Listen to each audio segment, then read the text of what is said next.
एक गांव में 4 मित्र रहते थे। उनमें से 3 बहुत ही विद्वान थे, पर वे व्यवहारिक ज्ञान की दृष्टि से एकदम खाली थे। चौथा मित्र पढ़ा लिखा तो कम था, पर वह व्यवहारिक ज्ञान में माहिर था। एक बार चारों मित्र अपना अपना भाग्य आजमाने राजधानी की ओर चल पड़े।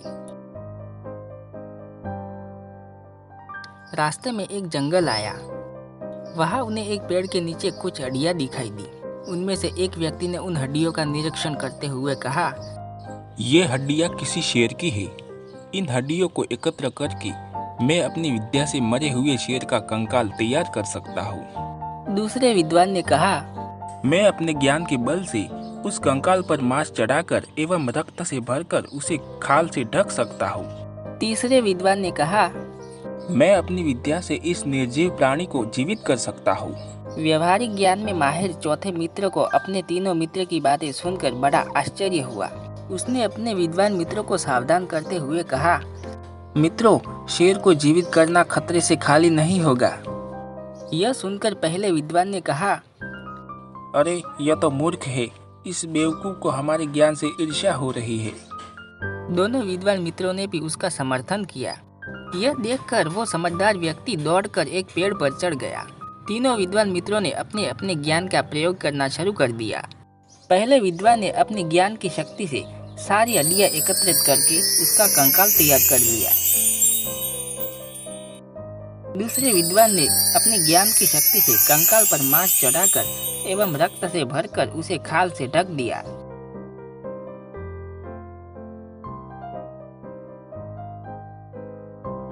तीसरे विद्वान ने अपने ज्ञान की शक्ति से उस निर्जीव शेर में जान डाल दी। जान आते ही शेर दहाड़ता हुआ खड़ा हो गया और तीनों पर टूट पड़ा। तीनों विद्वानों को मार डाला। तीनों वहीं पर ढेर हो गए। व्यवहारिक ज्ञान एवं सूझबूझ के कारण चौथे मित्र की जान बच गई। ज्ञान का अव्यवहारिक उपयोग बड़ा ही खतरनाक होता है।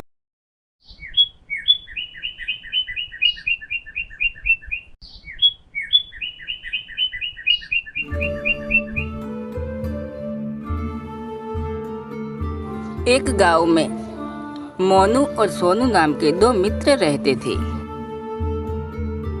मोनू बहुत ही मेहनती था, लेकिन सोनू बहुत ही धार्मिक तथा भगवान को मानने वाला था। एक बार की बात है, दोनों मिलकर एक खेत खरीदते हैं, जिससे वे दोनों उस खेत में अधिक फसल उगाकर और उसे बाजार में बेचकर अपनी जरूरतों को पूरा कर सके। मोनू तो दिन भर खेतों में मेहनत करता था, लेकिन सोनू खेत में कुछ भी काम नहीं करता था। वह सिर्फ भगवान से यह प्रार्थना करता था कि उसके खेत में अच्छी फसल तैयार हो। इसी प्रकार समय बीतता गया। कुछ समय पश्चात उनके खेत में बहुत अच्छी फसल तैयार होती है, जिसको दोनों ने बाजार में जाकर बेचा, जिसे बेचकर उन्हें बहुत अच्छा पैसा मिलता है और वे दोनों घर वापस आते हैं।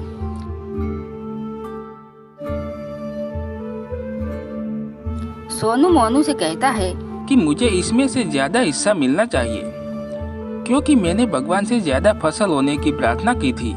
मोनू कहता है, लेकिन मेहनत तो सिर्फ मैंने की है, तो ज्यादा हिस्सा तो मुझे मिलना चाहिए। इसी प्रकार वो आपस में बहस कर रहे होते हैं। तभी वहाँ से एक गांव का बूढ़ा आदमी गुजर रहा होता है। वह उन दोनों को इस प्रकार झगड़ते हुए देखता है तो वो पूछता है, अरे बेटा, तुम लोग आपस में क्यों लड़ रहे हो? तब वो दोनों उस व्यक्ति को अपने झगड़े का कारण बताते हैं। तो व्यक्ति खुद ही भ्रमित हो जाता है कि किसे सही कहे और किसे गलत। वो कहता है, तुम दोनों को गांव के मुखिया के पास जाना चाहिए। इसका फैसला वो कर सकते हैं। तो फिर वे दोनों गांव के मुखिया के पास पहुंचते हैं और उसे सारी बात बताते हैं। मुखिया थोड़ी देर सोचने के बाद 2 बोरी कंकड़ मिली दाल को मंगवाते हैं और दोनों को एक एक बोरी दे देता है और कहते हैं, यह दाल की 2 बोरियां तुम दोनों इसमें से एक एक बोरी ले जाओ और इसमें से दाल और कंकड़ को अलग करके मुझे सुबह दिखाना है। जिसने भी दाल में से ज्यादा कंकड़ निकाले, ज्यादा हिस्सा उसी को मिलेगा। तो फिर दोनों एक एक बोरी अपने साथ ले जाते हैं।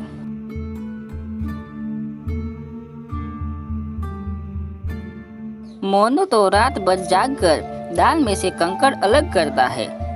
वही सोनू दाल की बोरी को भगवान के सामने ले जाकर रख देता है और भगवान से प्रार्थना करने लगता है कि भगवान उसके दाल और कंकड़ अलग कर दे।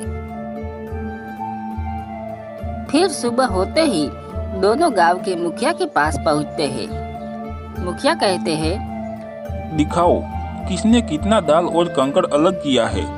फिर मोनू ने रात भर जागकर जितना भी दाल और कंकड़ को साफ किया था वो सब मुखिया को दिखा देता है।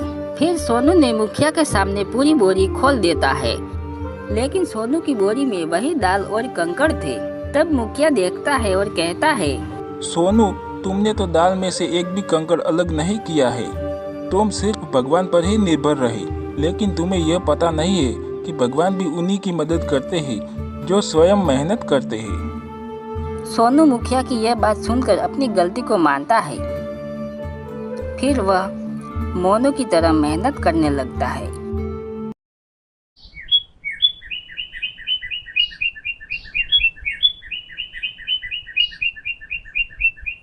एक गांव में चिंटू अपनी माँ के साथ रहता था। चिंटू के घर के आंगन में एक आम का पेड़ था। चिंटू अपने आंगन के पास खड़े आम के पेड़ पर चढ़कर आम तोड़ रहा था। ये लो माँ, एकदम पके और मीठे आम। अब बस हो गया चिंटू, नीचे आ जाओ बेटा। माँ अभी आया, पहले कुछ और आम तोड़ लो। चिंटू ने बहुत सारे पके हुए आम तोड़ लिए और फिर वो पेड़ से नीचे उतरकर आम खाने लगा।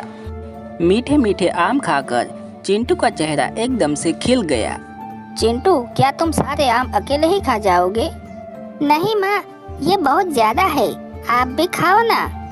चिंटू की माँ ने भी आम खाना शुरू कर दिया।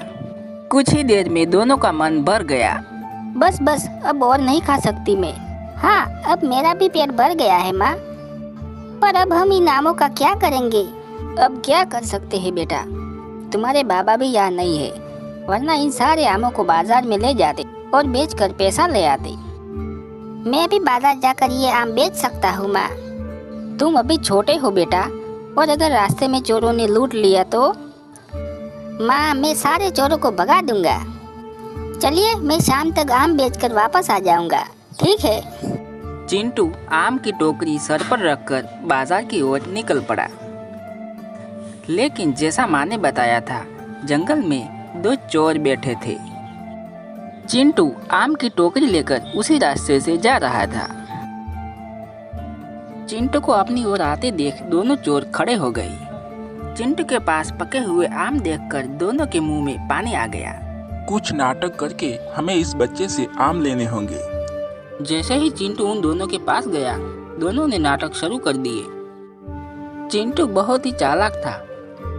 उसे पता चल गया कि ये दोनों आम के लिए ये नाटक कर रहे हैं। चिंटू बोला, अरे मैं तुम दोनों की इससे ज्यादा मदद करना चाहता हूँ। मैं तुम दोनों को सोने के सिक्के देना चाहता हूँ, पर इसके लिए तुम्हें एक काम करना होगा।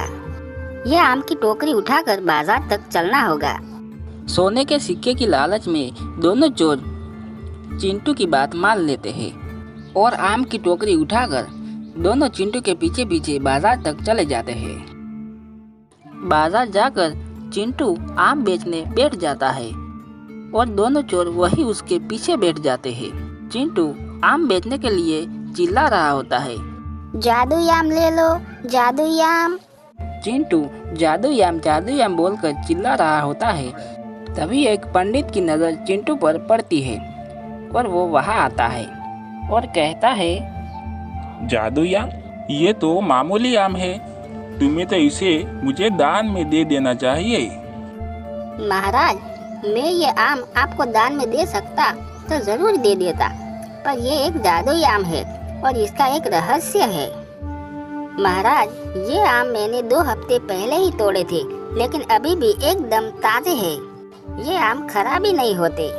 मैं तो इन आमों को राजा के पास ले जाकर अच्छा इनाम पाना चाहता था, लेकिन मैं एक बच्चा हूँ, राजा तक कैसे पहुँच सकता हूँ? इसीलिए मैं यही बेच रहा हूँ। पंडित जी भी यही सोचने लग गए। क्यों न मैं इनसे ही आम खरीद कर राजा के पास ले जाऊं? राजा खुश होकर मुझे भी कुछ अच्छा इनाम देंगे। पंडित जी चिंटू से सारे आम खरीद लेते हैं और बदले में सोने के सिक्के देते हैं। चिंटू और दोनों चोर सोने के सिक्कों को लेकर जंगल में आ जाते हैं और तीनों में सिक्कों को बांटने की बात करते हैं। तभी चिंटू कहता है, मेरे हिस्से के सोने के सिक्के मैं उसी को दूंगा जो तुम दोनों में सबसे ताकतवर होगा। फिर सिक्कों के लिए दोनों चोर आपस में लड़ने लगते हैं। दोनों लड़ रहे होते हैं, तभी मौके का फायदा उठाकर चिंटू सोने के सिक्कों को लेकर वहां से भाग जाता है और दोनों चोर लड़ते ही रह जाते हैं। नकल करना बुरा है।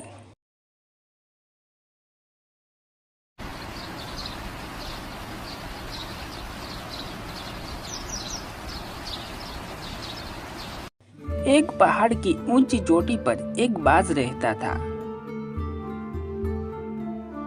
उसी पहाड़ के पास बरगद के पेड़ पर एक कौवा अपना घोंसला बनाकर रहता था। वह बड़ा चालाक और धूर्त था। उसकी कोशिश सदा यही रहती थी कि बिना मेहनत किए खाने को मिल जाए।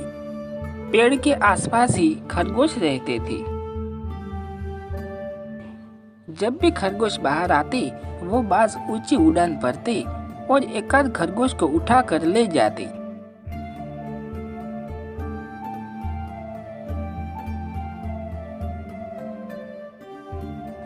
एक दिन कौवे ने सोचा, वैसे तो ये चालाक खरगोश मेरे हाथ आएंगे नहीं। अगर इनका नरम मांस खाना है तो मुझे भी बाज की तरह करना होगा। एकाध झापट मारकर पकड़ ही लूंगा।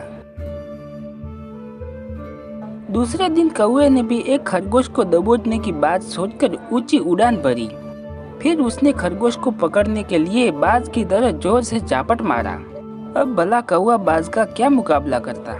खरगोश ने उसे देख लिया और झट से वहां से भागकर चट्टान के पीछे चला गया। कौवा अपने ही झोंक में उस चट्टान से जा टकराया। नतीजा उसकी चोंच और गर्दन टूट गई और उसने वही तड़प कर दम तोड़ दिया। शिक्षा: नकल करने के लिए भी अकल चाहिए।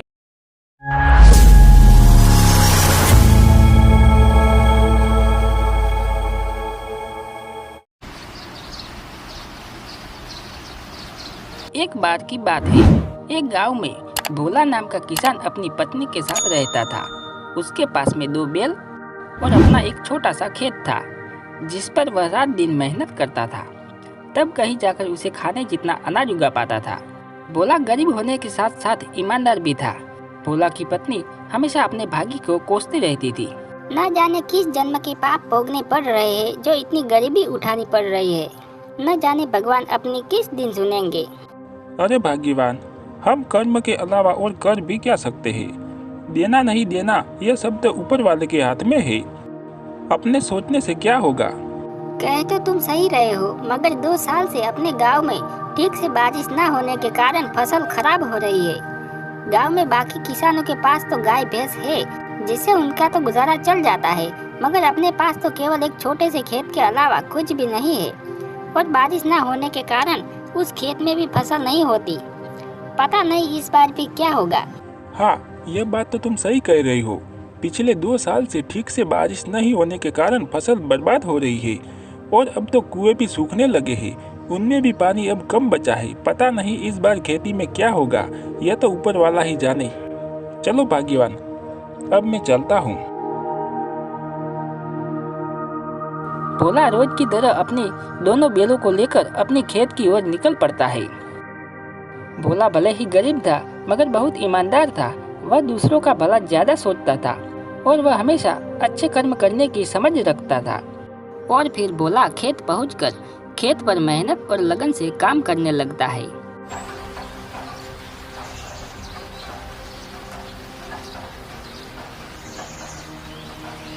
फिर थोड़ी देर बाद, अरे इतनी धूप में काम करने के बाद अब मुझे भूख लग रही है और अब तो मेरे ये दोनों बैल भी थक गए हैं। एक काम करता हूँ, मैंने अपने आधे खेत की तो जुताई कर ली है और आधे खेत की जुताई अब मैं कल कर लूँगा। मेरे ये बेचारे बैल भी थक गए हैं। चलो चलो, अब हम घर चलते हैं। भोला खुद से ज्यादा अपने बैलों का ख्याल रखता था। वह अपने बैलों से ज्यादा काम नहीं करवाता था। भोला अपने घर पहुंच जाता है।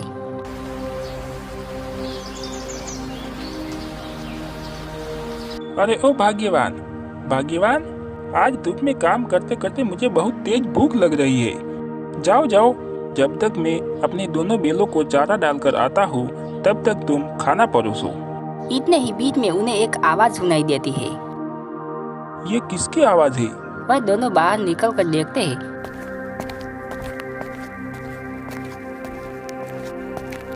तो एक साधु महाराज उनके घर के बाहर भिक्षा मांगने के लिए खड़े थे। जो कुछ भी घर में हो, चावल, गेहूँ, बाजरा, दाल, वह मुझे दे दो बेटा।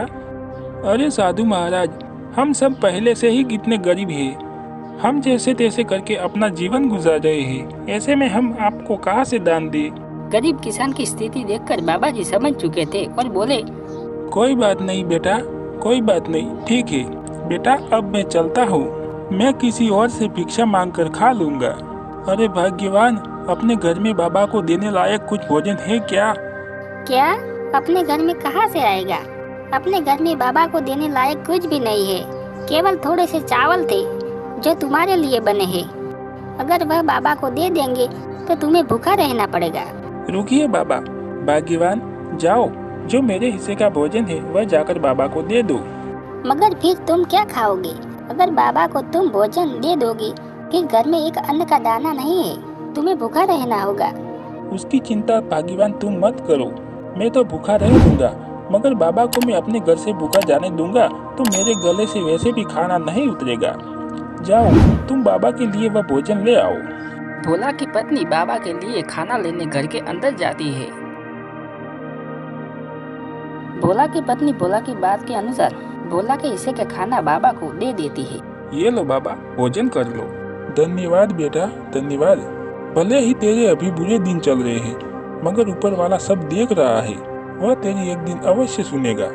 बेटा धीरज रख।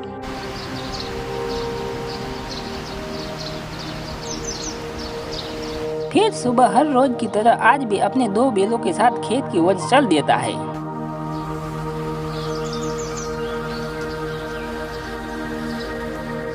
अपने खेत की जुताई कर ही रहा था, उतने में एक अमीर व्यक्ति भोला के खेत के किनारे से गुजर रहा था और भोला के पास आकर कहता है, अरे भाई, यहाँ आसपास कहीं पानी है? हाँ भाई साहब, यहाँ से कुछ ही दूर पर एक हैंडपंप है, आप वहाँ जाकर पानी पी लो। अरे भाई, तुम बड़े मेहनती दिख रहे हो, तुम इतनी मेहनत क्यों करते हो?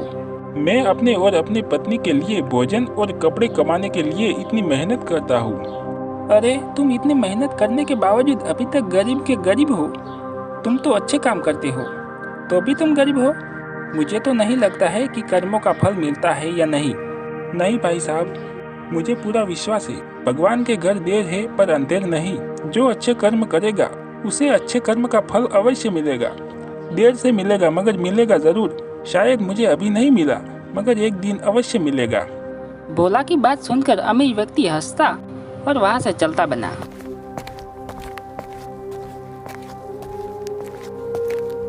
भोला ने अपनी मेहनत जारी रखी, मगर खेत को जोतते जोतते अचानक से भोले का पैर हल के नीचे आ जाता है, जिस कारण भोले का पैर कट जाता है। भोला दर्द के मारे जूझ उठा। अरे भगवान, मेरा पैर तो कट गया। अरे प्रभु, वो अमीर व्यक्ति सही बोल रहा था क्या कि कर्मों का कोई फल नहीं होता? अगर मैं अच्छे कर्म कर रहा हूँ तो भी मेरा पैर कट गया। मैंने किसी का क्या बिगाड़ा है जो मेरे पैर में लगी? जैसे तैसे भोला अपने घर पहुंचा और अपनी पत्नी को जो उसके साथ हुआ वह सारी बातें भोला ने अपनी पत्नी को बताई।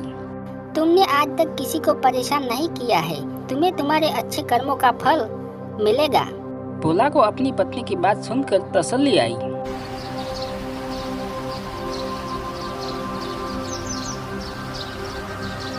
फिर अगले दिन भोला जख्मी होने के बाद भी दोनों बैलों को खेत की ओर ले जाता है।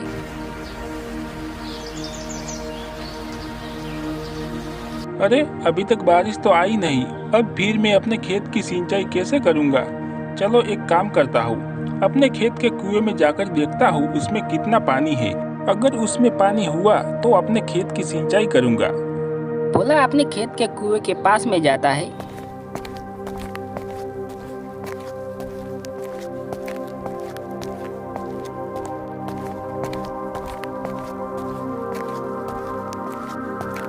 मगर कुएं में एक बूंद भी पानी नहीं था। कुआं पूरा सूखा पड़ा था। अरे मेरा खेत का कुआं तो पूरी तरह से सूख गया है। अरे भगवान, ये कैसी परीक्षा ले रहे हो?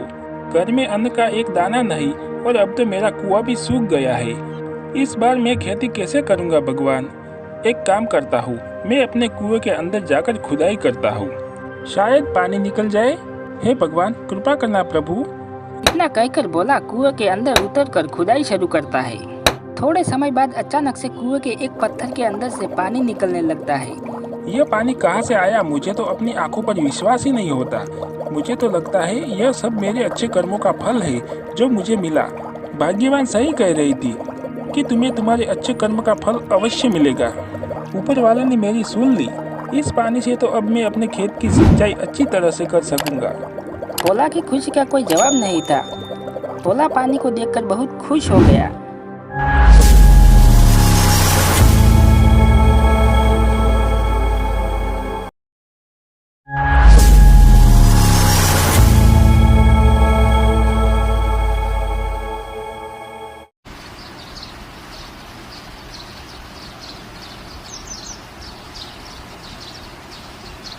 दनकपुर नाम के गांव में एक ब्राह्मण रहता था। उस गांव में एक ही ब्राह्मण था, इसलिए गांव के लोग उन्हें कुछ न कुछ दान दिया करते थे। एक बार एक यजमान ने ब्राह्मण को बकरा दान दिया। बकरा दान में पाकर ब्राह्मण बहुत खुश हो गया। बकरे को लेकर वो अपने घर जा रहा था। रास्ता लंबा और सुनसान था और जंगल से होकर गुजरता था। उस जंगल में ठग और चोर लुटेरे रहते थे। उस जंगल में 3 ठग बैठे थे और वो तीनों मिलकर बातें कर रहे थे। तीनों ने उस ब्राह्मण को वहां से आते हुए देख लिया था। ब्राह्मण के कंधे पर बकरी को देखकर तीनों ने उसे हथियाने की योजना बना ली। अरे, कोई ब्राह्मण आ रहा है और उसके कंधे पर एक बकरा है। हमें कुछ भी करके उस ब्राह्मण से बकरी को लेना होगा। कोई ऐसा नाटक करो कि वो ब्राह्मण खुद ही उस बकरी को हमें दे दे। तीनों अलग अलग हो गए। सबसे पहले एक ठग पंडित जी के सामने गया और पास से गुजरते हुए पंडित जी से कहा, पंडित जी, ये कंधे पर उठाकर क्या लेके जा रहे हो? यह क्या अनर्थ कर रहे हो? ब्राह्मण होकर एक कुत्ते को अपने कंधे पर उठा रखा है। पंडित ने गुस्से में जवाब दिया, कुछ भी अनाप शनाप बोल रहे हो? अंधे हो गए हो क्या? ये बकरा है, तुम्हें दिखाई नहीं देता? इस पर ठग ने बनावटी चेहरा बनाते हुए जवाब दिया कि मेरा क्या जाता है? मेरा काम आपको बताना था, आगे आपकी मर्जी। अगर आपको कुत्ता ही अपने कंधों पर लेके जाना है तो मुझे क्या, अपना काम आप जानो। यह कहकर वह निकल गया। थोड़ी दूर चलने के बाद ब्राह्मण को दूसरा ठग मिला। उसने ब्राह्मण से कहा, पंडित जी, क्या आप नहीं जानते उस उच्च कुल के लोगों को अपने कंधों पर कुत्ता नहीं लादना चाहिए? पंडित जी ने उसे भी धमकाया और आगे बढ़ गया। इस पर थोड़ी दूर और आगे जाने के बाद पंडित जी से तीसरा ठग मिला और उसने पंडित जी से कुत्ते को पीठ पर लादे जाने का कारण पूछा। तो पंडित ने मन में आया कि हो न हो मेरी आंखें धोखा खा रही है। इतने लोग झूठ नहीं बोल सकते, लगता है कि ये कुत्ता ही है। और उसने रास्ते में थोड़ा आगे जाकर बकरे को अपने कंधे से उतार दिया और घर को चला गया।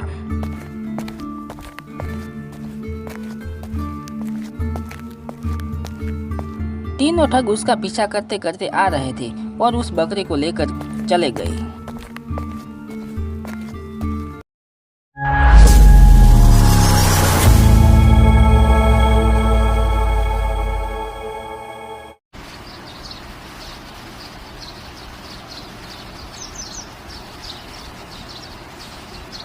दनकपुर नाम के गांव में एक ब्राह्मण रहता था। उस गांव में एक ही ब्राह्मण था, इसलिए गांव के लोग उन्हें कुछ न कुछ दान दिया करते थे। एक बार एक यजमान ने ब्राह्मण को बकरा दान दिया। बकरा दान में पाकर ब्राह्मण बहुत खुश हो गया। बकरे को लेकर वो अपने घर जा रहा था। रास्ता लंबा और सुनसान था और जंगल से होकर गुजरता था। उस जंगल में ठग और चोर लुटेरे रहते थे। उस जंगल में 3 ठग बैठे थे और वो तीनों मिलकर बातें कर रहे थे। तीनों ने उस ब्राह्मण को वहां से आते हुए देख लिया था। ब्राह्मण के कंधे पर बकरी को देखकर तीनों ने उसे हथियाने की योजना बना ली। अरे कोई ब्राह्मण आ रहा है और उसके कंधे पर एक बकरा है। हमें कुछ भी करके उस ब्राह्मण से बकरी को लेना होगा। कोई ऐसा नाटक करो कि वो ब्राह्मण खुद ही उस बकरी को हमें दे दे। तीनों अलग अलग हो गए। सबसे पहले एक ठग पंडित जी के सामने गया और पास से गुजरते हुए पंडित जी से कहा, पंडित जी, ये कंधे पर उठाकर क्या लेके जा रहे हो? यह क्या अनर्थ कर रहे हो? ब्राह्मण होकर एक कुत्ते को अपने कंधे पर उठा रखा है। पंडित ने गुस्से में जवाब दिया, कुछ भी अनाप शनाप बोल रहे हो? अंधे हो गए हो क्या? ये बकरा है, तुम्हें दिखाई नहीं देता?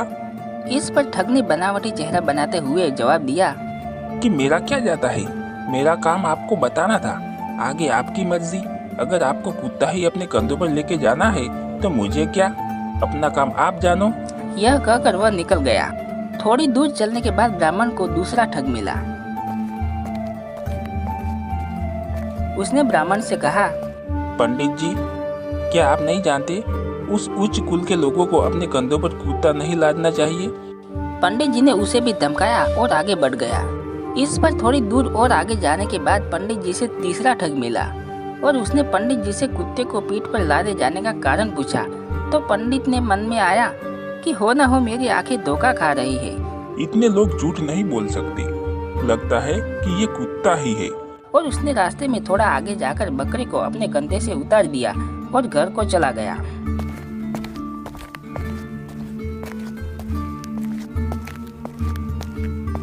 तीनों ठग उसका पीछा करते करते आ रहे थे और उस बकरी को लेकर चले गए।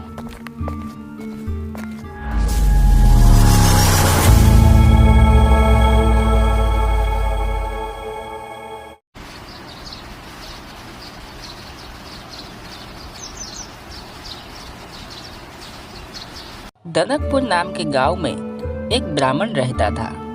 उस गांव में एक ही ब्राह्मण था, इसलिए गांव के लोग उन्हें कुछ न कुछ दान दिया करते थे। एक बार एक यजमान ने ब्राह्मण को बकरा दान दिया। बकरा दान में पाकर ब्राह्मण बहुत खुश हो गया। बकरी को लेकर वो अपने घर जा रहा था। रास्ता लंबा और सुनसान था और जंगल से होकर गुजरता था। उस जंगल में ठग और चोर लुटेरे रहते थे। उस जंगल में 3 ठग बैठे थे और वो तीनों मिलकर बातें कर रहे थे। तीनों ने उस ब्राह्मण को वहां से आते हुए देख लिया था। ब्राह्मण के कंधे पर बकरी को देखकर तीनों ने उसे हथियाने की योजना बना ली। अरे कोई ब्राह्मण आ रहा है और उसके कंधे पर एक बकरा है। हमें कुछ भी करके उस ब्राह्मण से बकरी को लेना होगा। कोई ऐसा नाटक करो कि वो ब्राह्मण खुद ही उस बकरी को हमें दे दे। तीनों अलग अलग हो गए। सबसे पहले एक ठग पंडित जी के सामने गया और पास से गुजरते हुए पंडित जी से कहा, पंडित जी, ये कंधे पर उठाकर क्या लेके जा रहे हो? यह क्या अनर्थ कर रहे हो? ब्राह्मण होकर एक कुत्ते को अपने कंधे पर उठा रखा है। पंडित ने गुस्से में जवाब दिया, कुछ भी अनाप शनाप बोल रहे हो? अंधे हो गए हो क्या? ये बकरा है, तुम्हें दिखाई नहीं देता? इस पर ठग ने बनावटी चेहरा बनाते हुए जवाब दिया कि मेरा क्या जाता है, मेरा काम आपको बताना था, आगे आपकी मर्जी। अगर आपको कुत्ता ही अपने कंधों पर लेके जाना है तो मुझे क्या, अपना काम आप जानो। यह कहकर वह निकल गया। थोड़ी दूर चलने के बाद ब्राह्मण को दूसरा ठग मिला।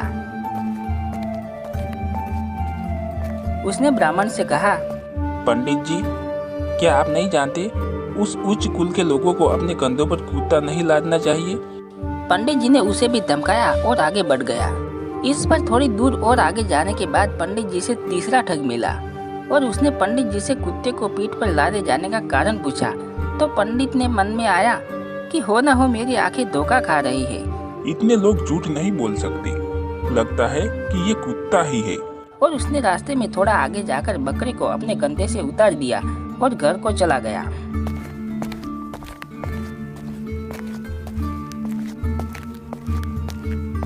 तीनों ठग उसका पीछा करते करते आ रहे थे और उस बकरी को लेकर चले गए।